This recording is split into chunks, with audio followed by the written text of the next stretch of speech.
Welcome back, dear listener. Tonight we drift far away from the glowing screens and constant hum of the present. Tonight we travel to a time when your neighbors feared saints more than sickness, when your daily bread might carry madness, and when people began to dance in the streets and could not stop. We're heading to Strasbourg. The year is 1518. A city of narrow streets, wooden beams, horse dung, and prayers. The heat hangs thick like a wool blanket over everyone's shoulders. July has arrived with no mercy, and the city wedged between the Holy Roman Empire and whatever counts as order is wilting under fear. Not fear of dancing, no. That will come later. This fear is quieter, more familiar. It's the kind that curls behind your ribs when they hungry.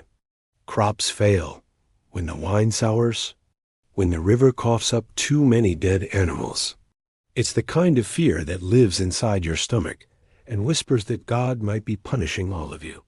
Strasbourg in 1518 is a place where nothing feels safe anymore. Not the weather, not the harvest, not even your own mind. And no one's quite sure what they did wrong. But they're absolutely sure they did something. You live here now, in a wooden house that creaks when the wind leans against it. The floor smells of straw and sweat and whatever fish was cooked 2 nights ago. There's no plumbing, no privacy. You share your space with fleas, with your cousins, with your conscience. The church bell tolls every hour like a reminder that time is still moving. Not forward exactly, just moving. And it's your job to survive whatever comes next. Asterisk, the world you live in runs on belief. Not facts, not certainty, not science. Everything has a meaning. Every accident is a punishment. Every sickness is a test. Every blister might be a warning from God or a flirtation from the devil. There are no doctors in the modern sense. Just people with leeches and theories. And if someone starts shaking in the market square, you don't ask about trauma or blood. Sugar, you call the priest. This is a world before explanations, but not before consequences. And in the middle of this heat, in the middle of this tension, someone begins to dance. At first, it's just a woman. Her name isn't important, not really. What matters is that she steps into the street with her, eyes open but unfocused, and she moves her feet in a rhythm only she can hear. You watch her from behind your shutters. At first, you think she's drunk or unwell, but she doesn't fall. She just keeps dancing. There's no music, no festival, no reason, but her body won't stop, arms swinging, feet slapping the dirt. Her dress heavy with sweat. She dances into the evening, then into the night, then into. The next morning, no one laughs, no one joins, no one stops her. You assume she'll stop eventually. Everyone does, either by will or by exhaustion. But this woman doesn't stop. By the second day, she's gathered a crowd. By the third day, she's gathered imitators. And by the end of the week, there are more than 30 dancers. No music, no drums. Just bodies in motion. Some weeping, some laughing, some with blood on their feet. The city watches, in confusion, in fear, and in that strange medieval cocktail of pity and suspicion. You're used to strange behavior. People scream at the sky sometimes. People talk to saints out loud. People starve themselves for holiness or beat their own backs to earn grace. But this is different. This is public. This is spreading, and no one knows how to make it stop. And maybe that's what terrifies you the most. Because back then, everything that spreads is a warning, a fever, a fire, a heresy. Your world has rules. And when someone breaks them loudly enough, you don't assume rebellion. You assume damnation. So what do you do with a plague that has no blood, no boils, no coughing, just musicless, endless dancing? Asterisk, you don't understand what's happening. But you understand the rules of fear. You clutch your rosary tighter. You light more candles. You whisper prayers into the smoke and hope that the plague dances past your door. At night, the dancers still move, silhouettes wobbling in the torchlight, flesh and spirit in a violent disagreement. Some cry out to the heavens. Others just stare forward, numb, automatic, like something else is steering the body while the soul watches from a distance. You can smell them, the sweat and blood and sour breath. You hear their joints snap. You hear the crowd murmuring. You hear yourself praying more than you ever have. Before, it is not joy. It is not celebration. It is not even hysteria. It's something worse, because no one is choosing it.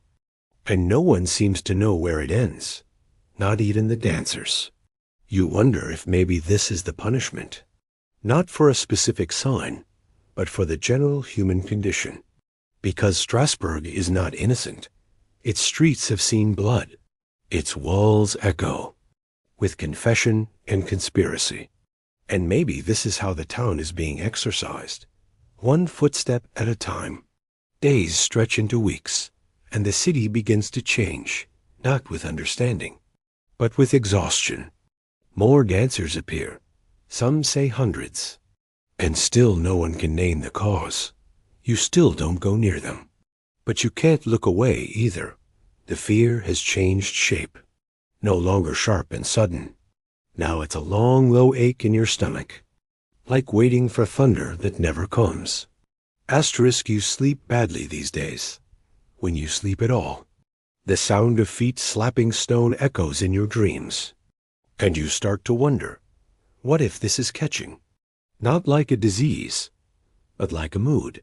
What if all it takes is one step, one stray rhythm, and then you too are dancing, without reason, without rest, without hope, and maybe, just maybe, the most frightening part is how easy it would be.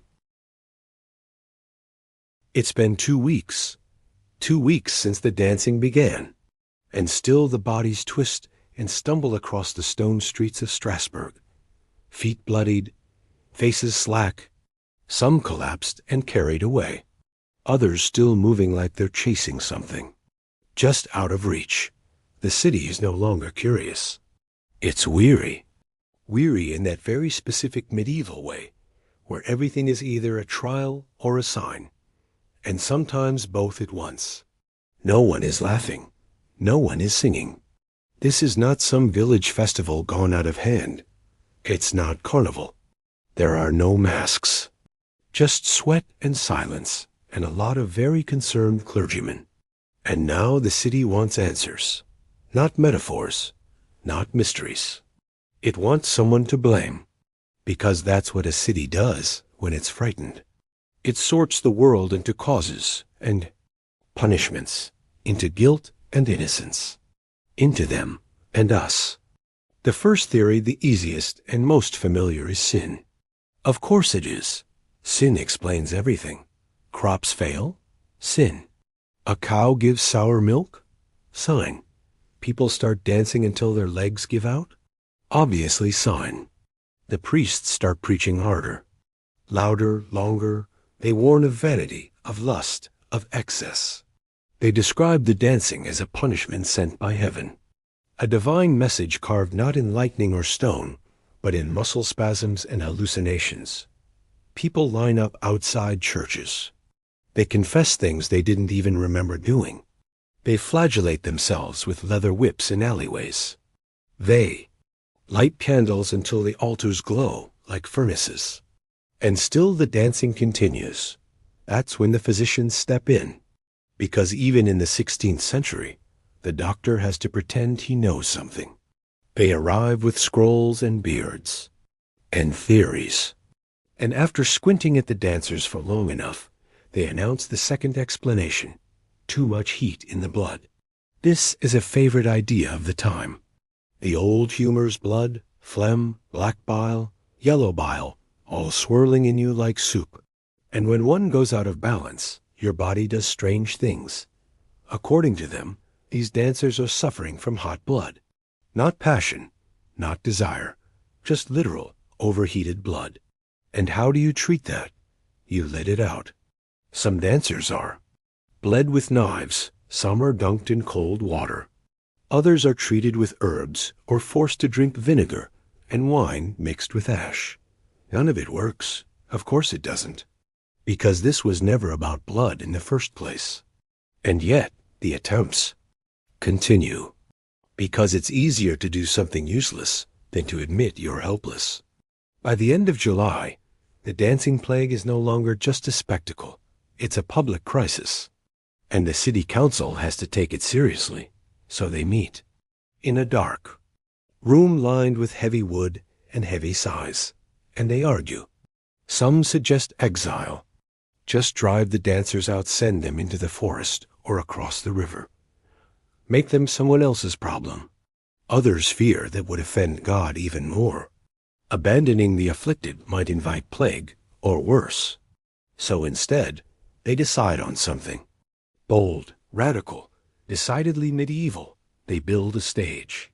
That's right. In the midst of this haunting, bewildering nightmare, the city decides the best thing to do is encourage it. They hire musicians. They bring in drummers and pipers. They clear out grain halls and open-air spaces.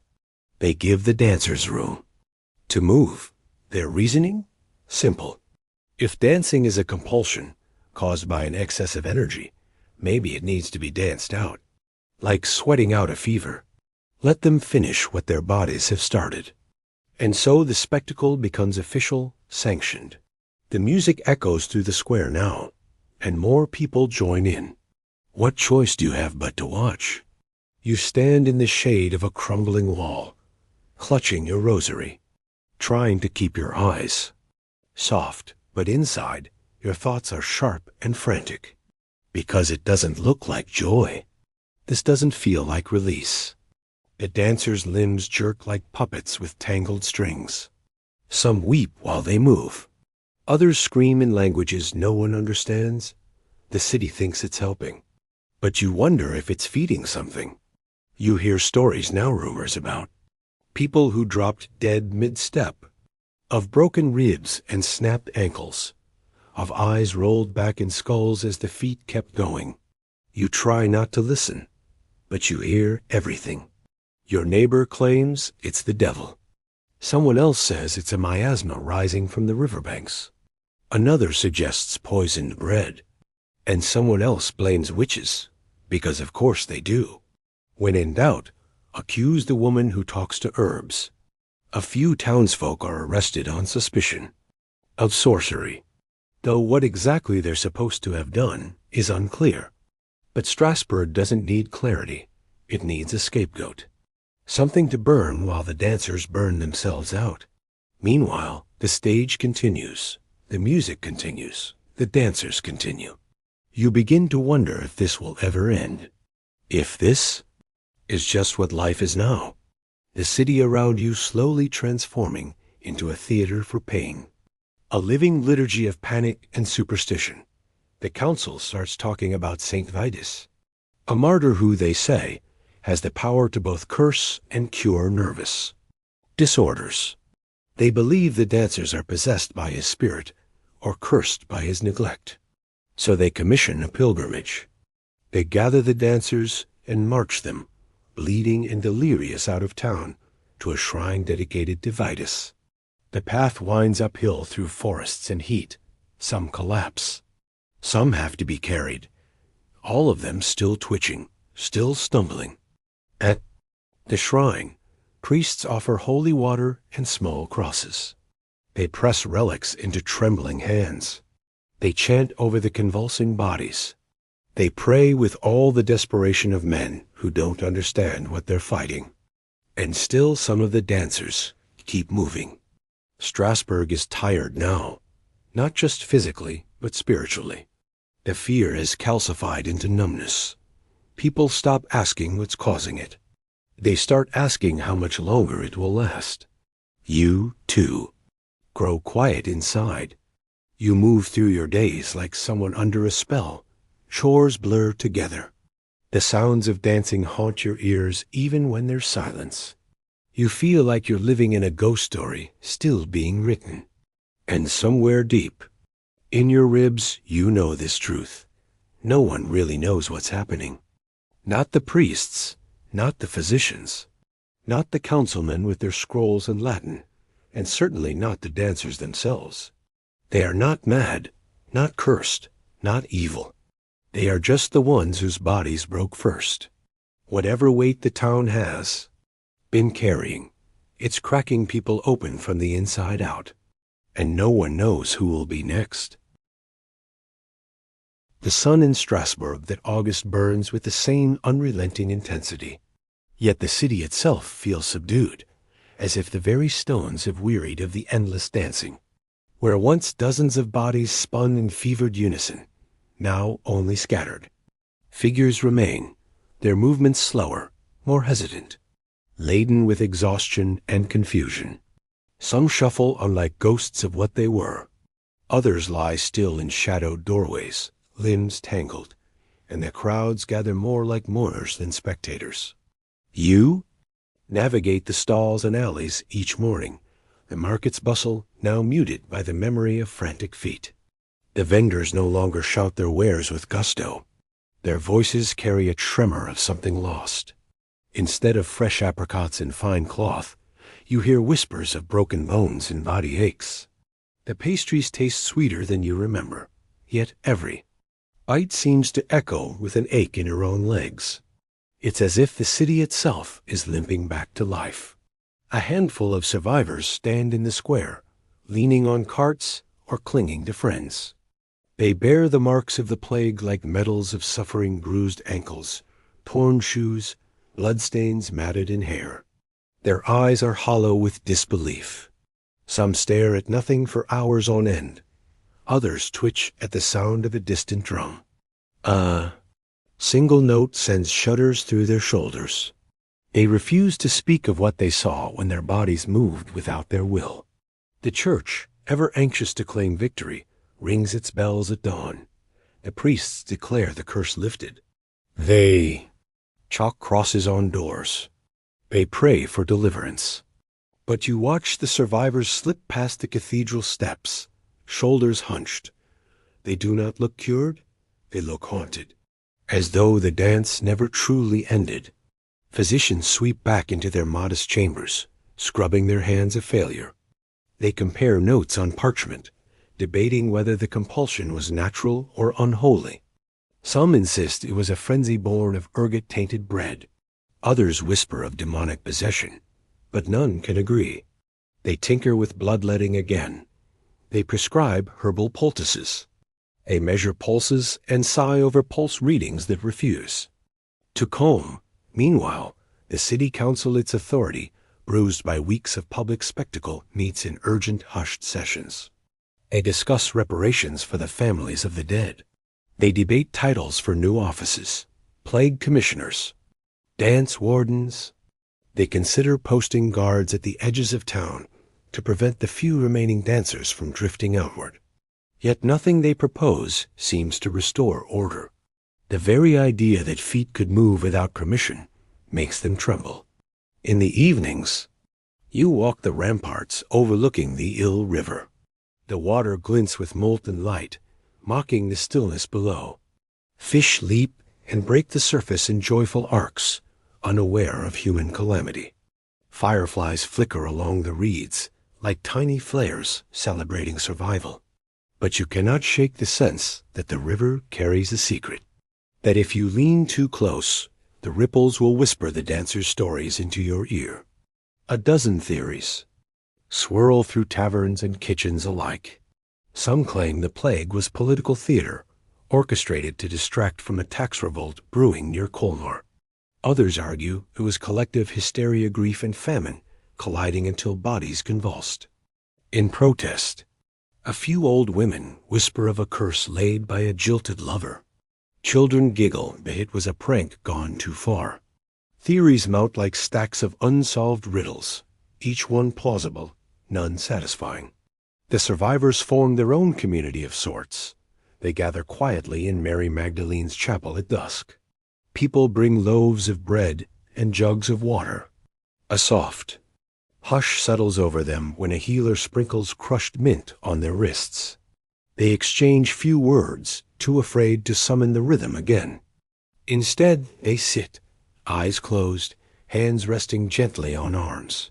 It is a reverent silence, both relief and mourning intertwined. For many weeks, no new dancers appear. The city's pulse slows.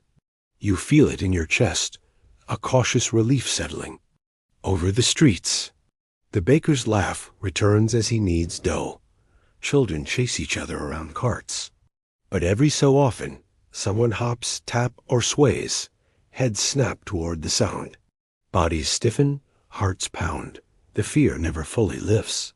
That autumn, when frost finally gilds the rooftops, the council commissions a chronicler to record the events.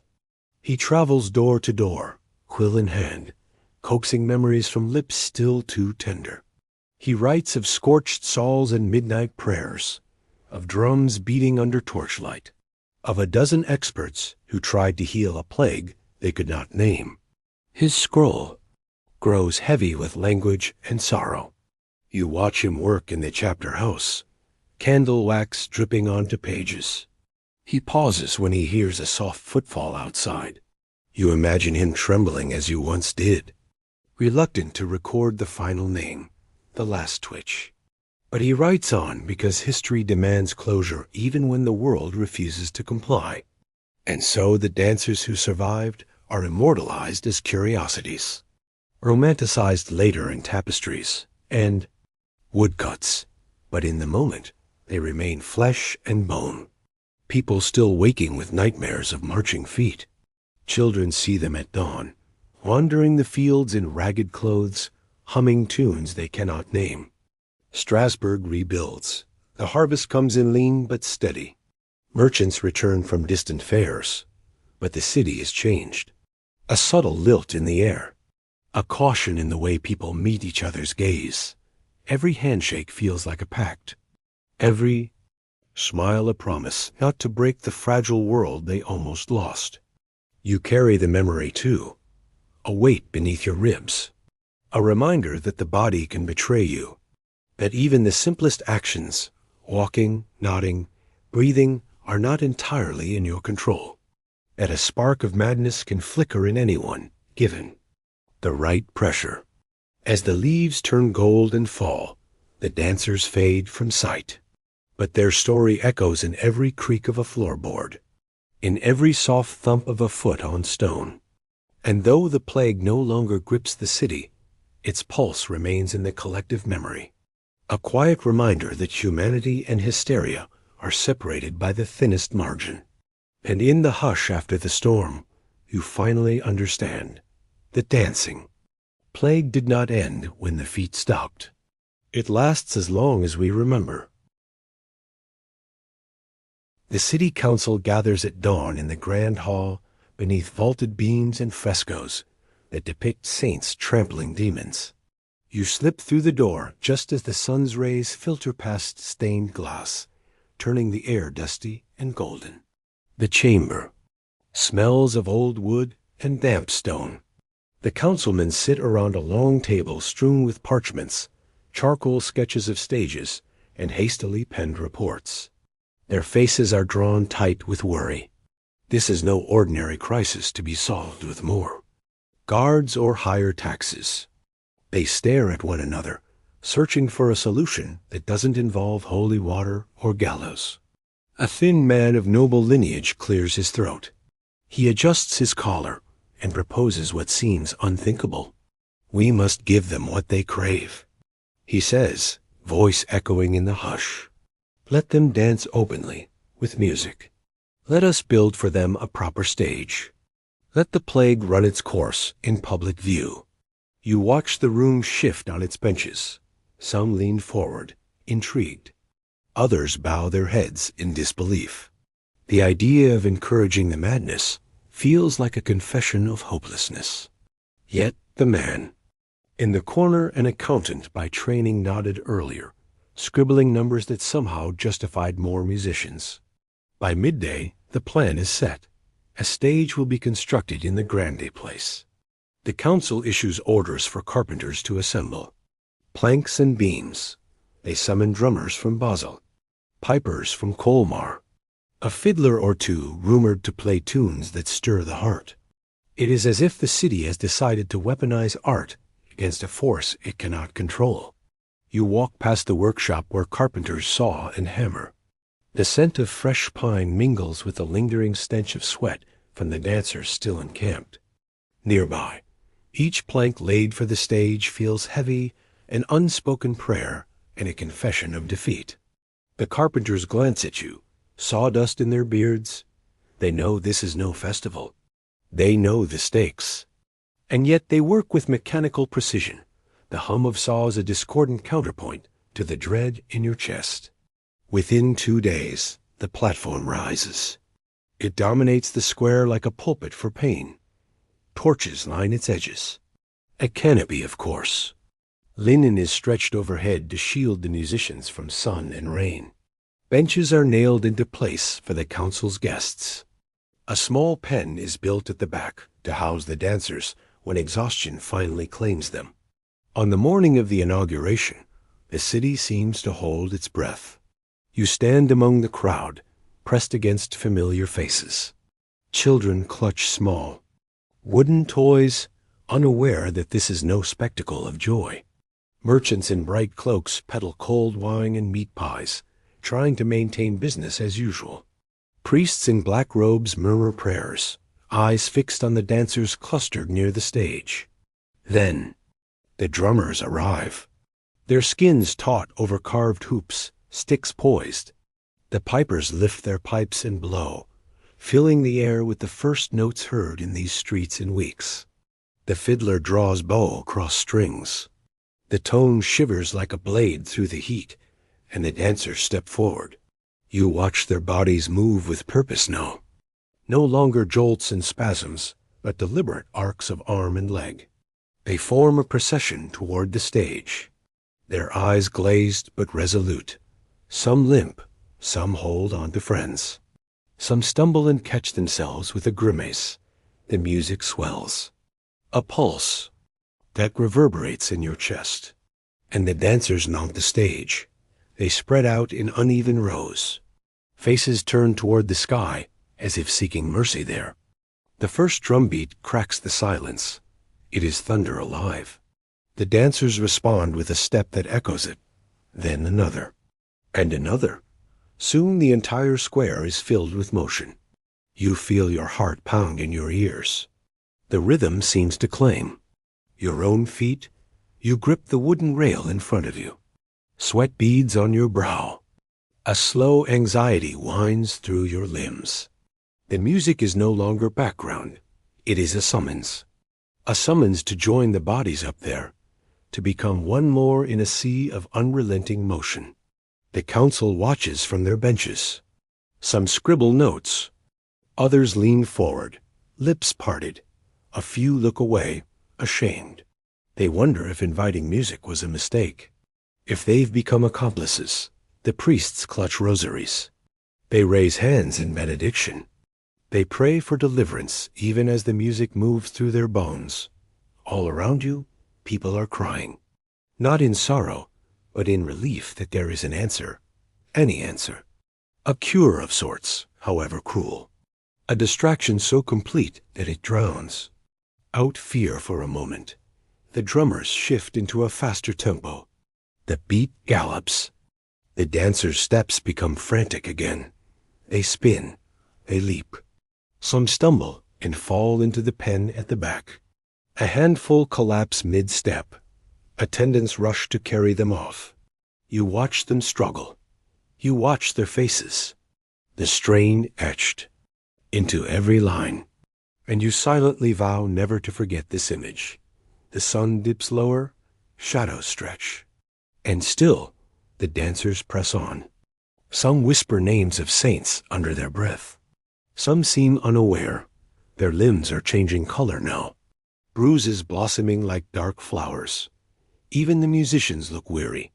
Their arms ache. Their lungs burn. But they play on.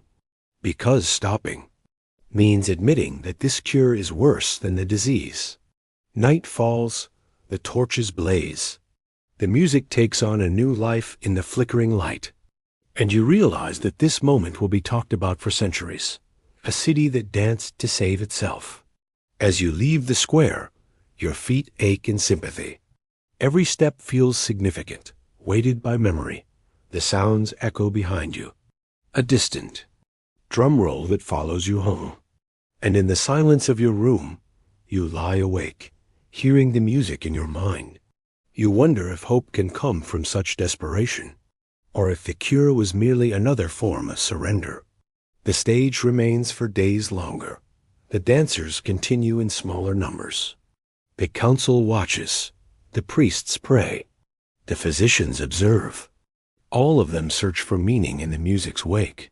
And you search too, for a line between compassion and cruelty. For a moment when saving someone becomes trapping them. For the point at which care becomes spectacle. The official response gave the plague a name: celebration. But you know better. This was not celebration. It was a bargaining with madness. A trade of one horror for another. And when at last the music stops, the dancers finally still, you realize that the silence that follows is more terrifying than any drumbeat. The scarlet dusk settles over Strasbourg like a benediction and a warning. The dancers who remain move more out of habit than compulsion. Limbs arc in slow farewells. Some shiver where the breeze catches bare flesh. Their gazes lift to the heavens. As though seeking a sign, they stand at the edge of miracles and madness. Deep in the heart of the city, the faithful have gathered in St. Maurice's church. Its stone walls soaked with centuries of prayer. The candles flicker in trembling light. The incense curls like ghostly dancers overhead. And the priests prepare another ritual one last bid for divine intervention. They chant the litany of saints in low, insistent tones. Each name a pebble cast into the dark waters of uncertainty. They plead for mercy, for deliverance, for a cut in the invisible bonds that seized limbs and wills. And above them, the carved stone figures of apostles and martyrs watch in silent judgment. Saint Vitus, patron of dancers and sufferers of nervous disorders, stands at the center.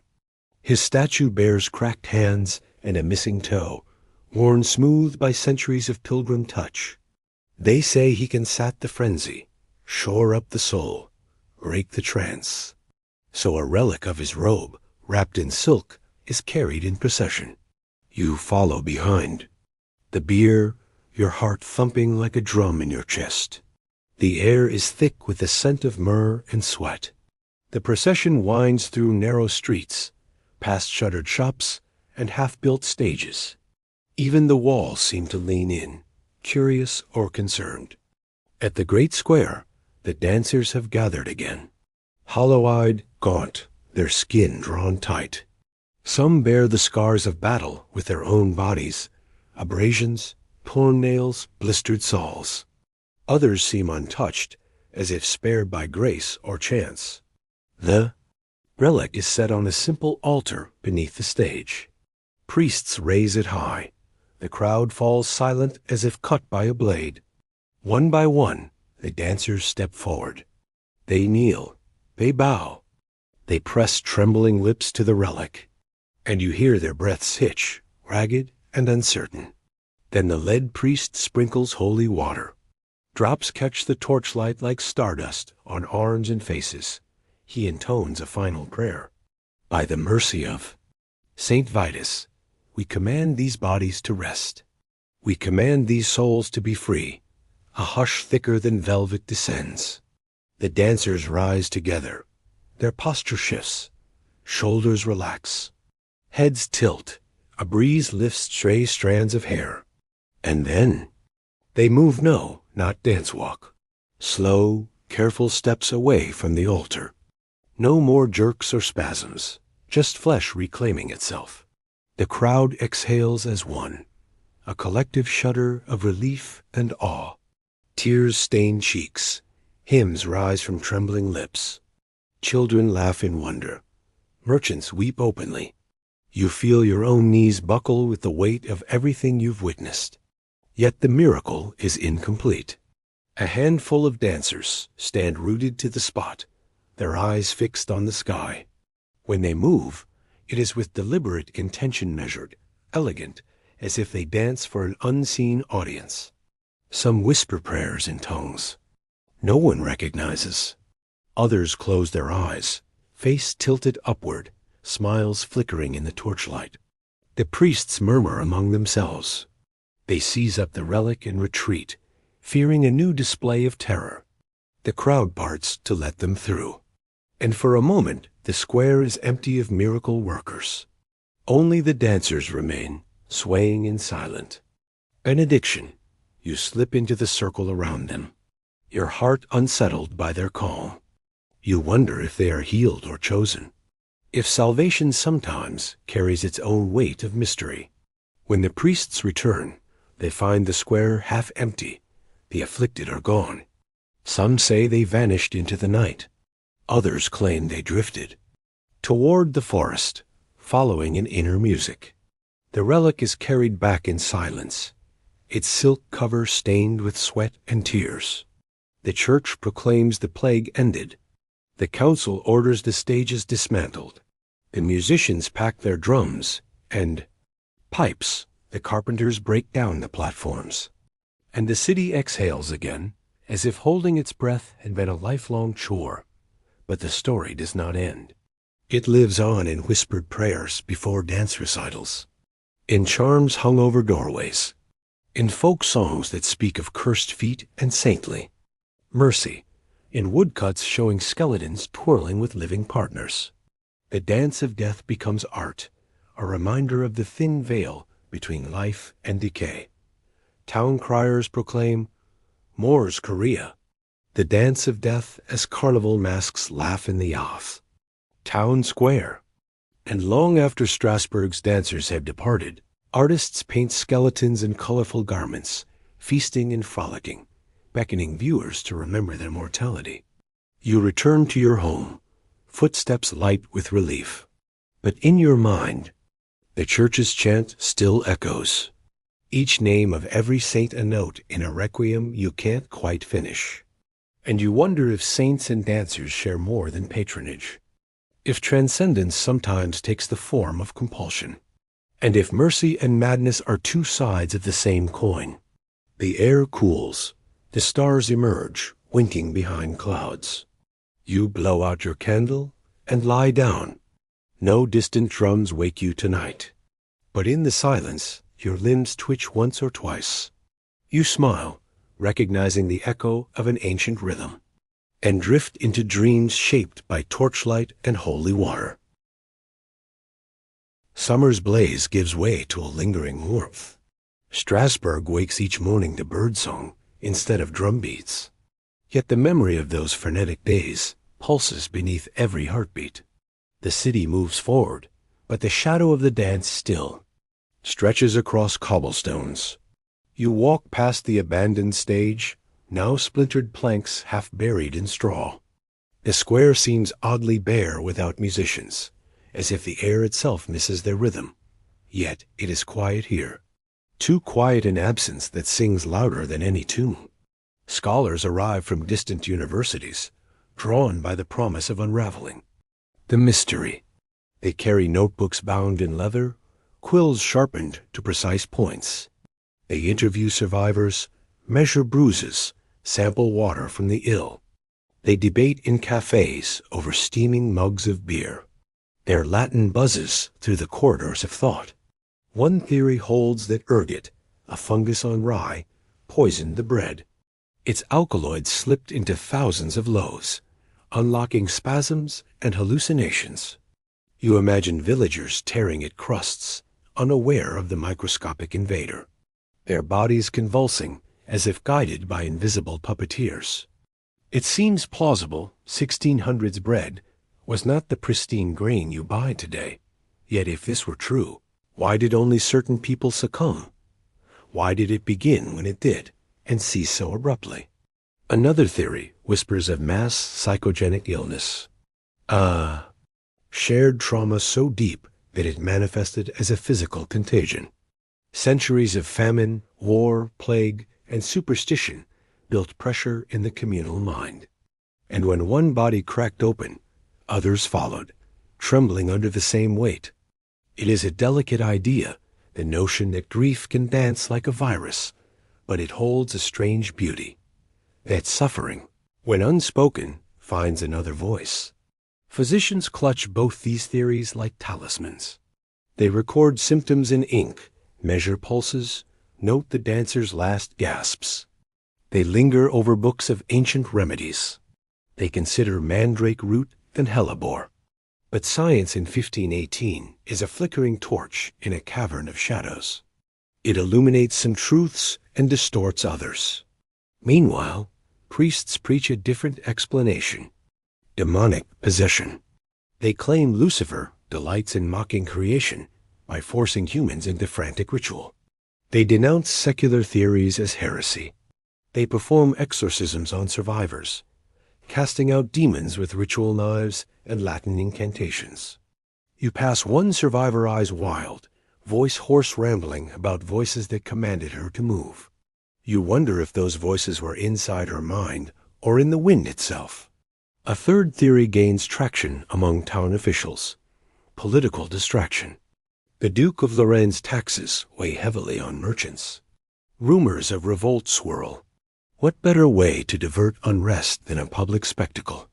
Some suggest that city leaders quietly encourage the dance, tilting the scales of power. It is easy enough to imagine entertain the masses until their anger forgets them. Yet the cost was human lives, and even cynical politicians balk at such cruelty. Late that autumn, a wandering scholar from Paris brings a fourth idea: spiritual ecstasy, a ritual trance akin to ancient bacchanalia.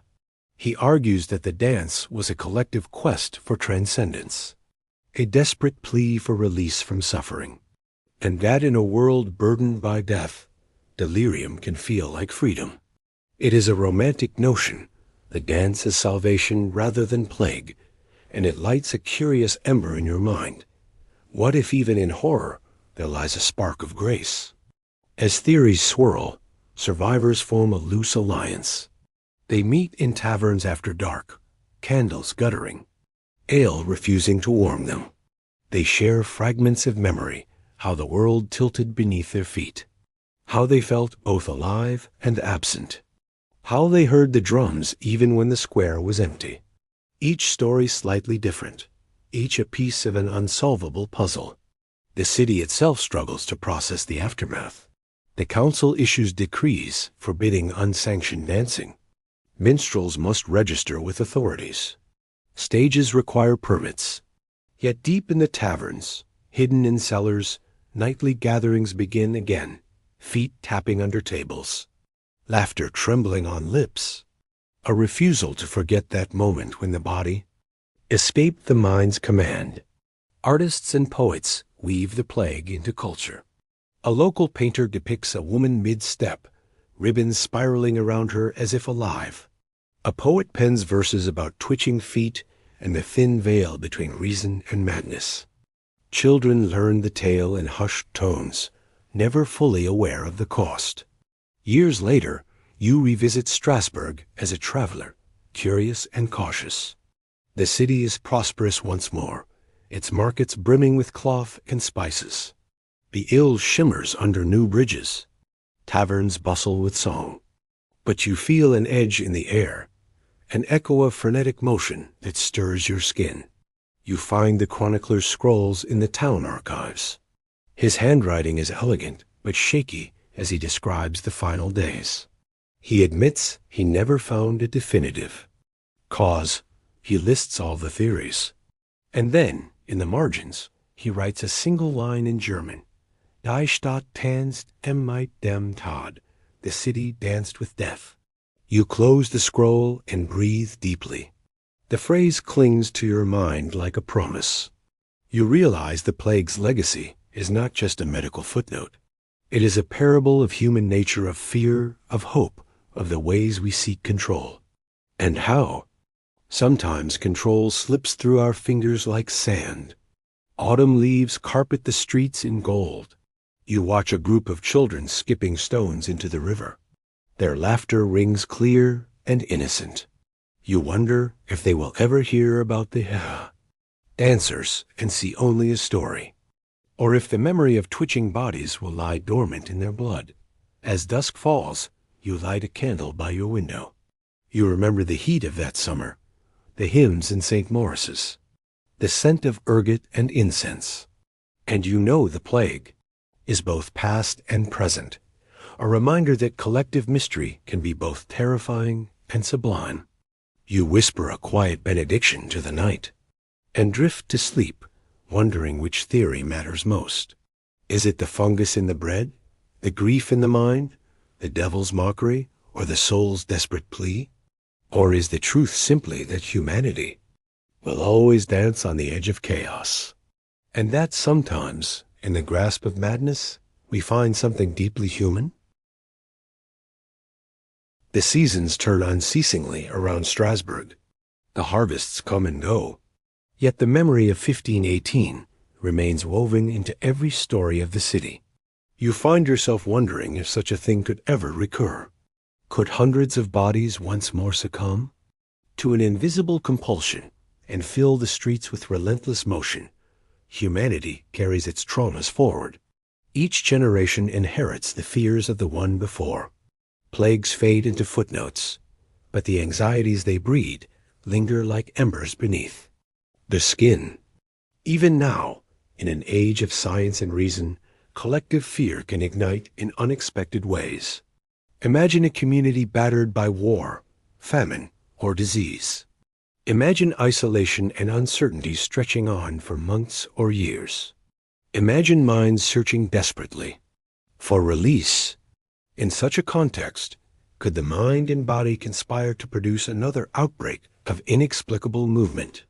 Could shared stress and suggestion unleash a chorus of twitching limbs? Modern scholars caution against drawing direct parallels. They emphasize differences in culture, nutrition, and medical understanding. Yet they acknowledge the persistence of mass psychogenic phenomena, from laughing epidemics in some villages to fainting spells among schoolchildren. The mechanisms may differ, but the root, our human capacity to mirror and amplify each other's emotions, remains constant.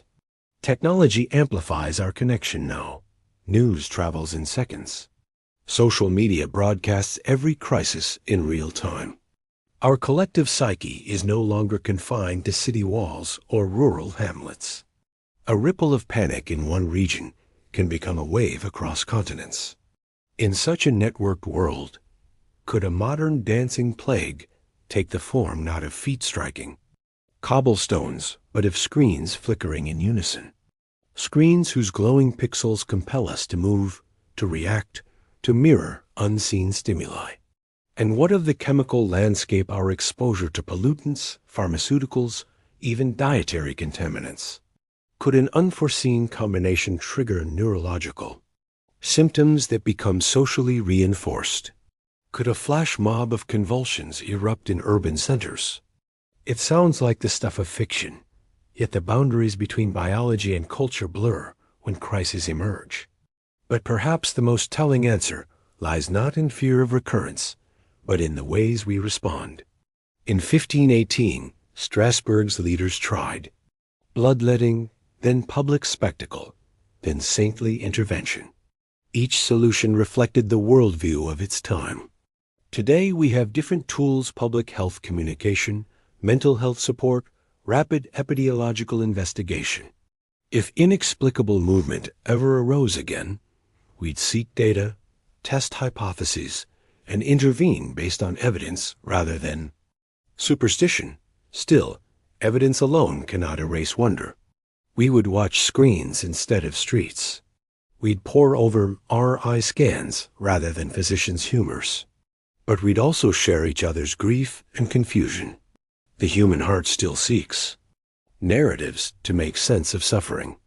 And in the absence of clear answers, stories can become contagious. So could it reignite? Maybe not in the exact form of dancers, convulsing under sunlit torches. But the essence, a collective mystery born of shared pressure, could reappear. Maybe as a stampede of shoppers in panic buying. Maybe as simultaneous meltdowns in offices. Around the globe, maybe as a viral challenge gone too far. What matters is how we meet the unknown, with compassion or cruelty, with curiosity or blame, with solidarity or scapegoating. The dancing plague of 1518 endures as a parable, a reminder that fear and hope can dance together, that the same impulse to seek release can heal or harm. That community can lift us up or sweep us away. In the end, the plague's legacy is not the broken bodies or the unanswered questions. It is the story itself, how we remember, retell, and reflect. The story invites us to examine our own rhythms, the pace of our work, the cadence of our joys, the staccato of our anxieties, and to ask whether, in moments of collective tension, we might choose solidarity over spectacle, care over coercion, understanding over fear. History does not repeat exactly. It whispers variations on themes as old as humanity. So tonight, as you rest in your bed, consider the dance you carry within, the patterns that pulse beneath your calm, the ways you might step in time with others, and the power you hold to change the tune. For if the human heart is both stage and dancer, then every act of kindness, every moment of restraint, every choice to listen rather than condemn, alters the choreography of our shared existence. And in that gentle rewiring, perhaps the plague's darkest lesson becomes its brightest beacon.